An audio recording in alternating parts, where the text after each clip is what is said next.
Hello, I'm Svitek, 360 Creative Coach, and in this episode, I want to highlight to you a big difference between an equal friendship versus an equalitarian friendship. Now, before I get into things, I would like to take the opportunity to invite you to subscribe.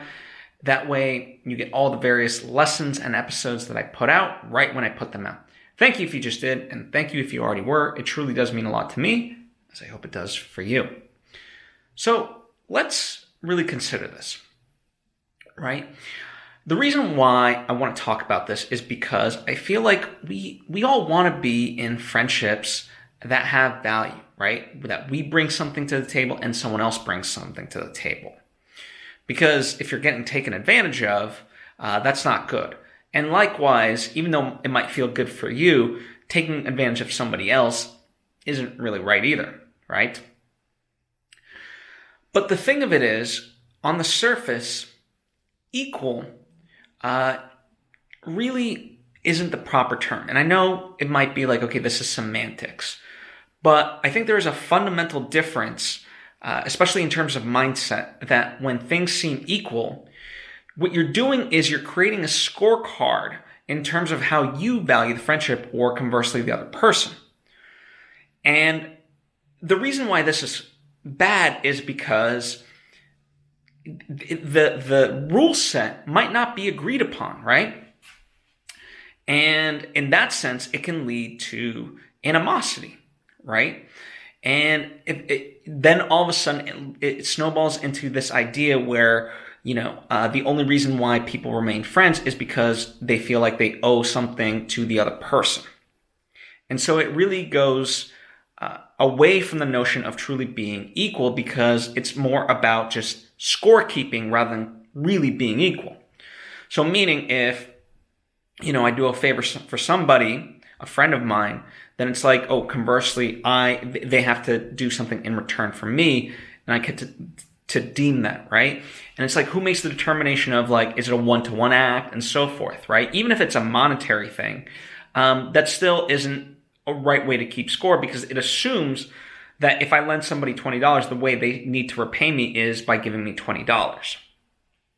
So this is why, to me, it's a bad idea to look at things in terms of, quote, equal, because it's really a way of keeping score that neither party has ultimately agreed to.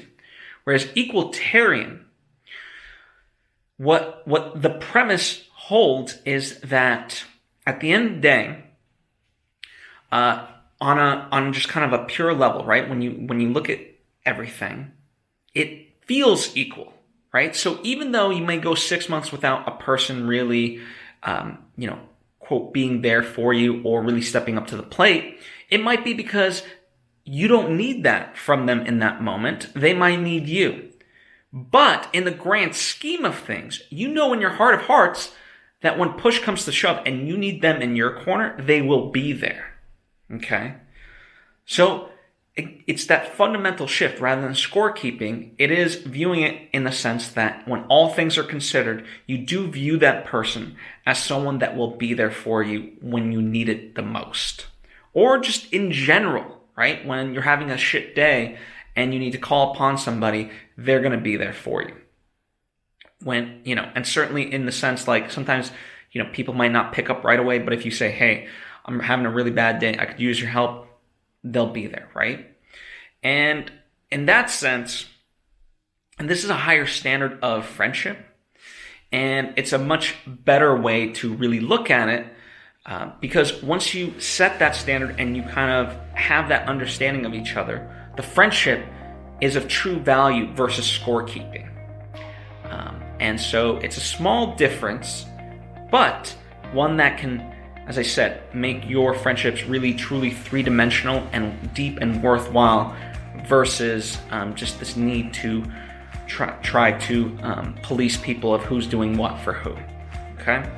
So let me know what you think. I hope this helps in your life and approach friendships in a more impactful way. You can comment down below with your questions or hit me up on social media at Svitek. Likewise, you can offer up your 2 cents. I'm sure you have opinions about this. So please, I'd love to chat with you. Thank you. I appreciate you and hope to see you next time.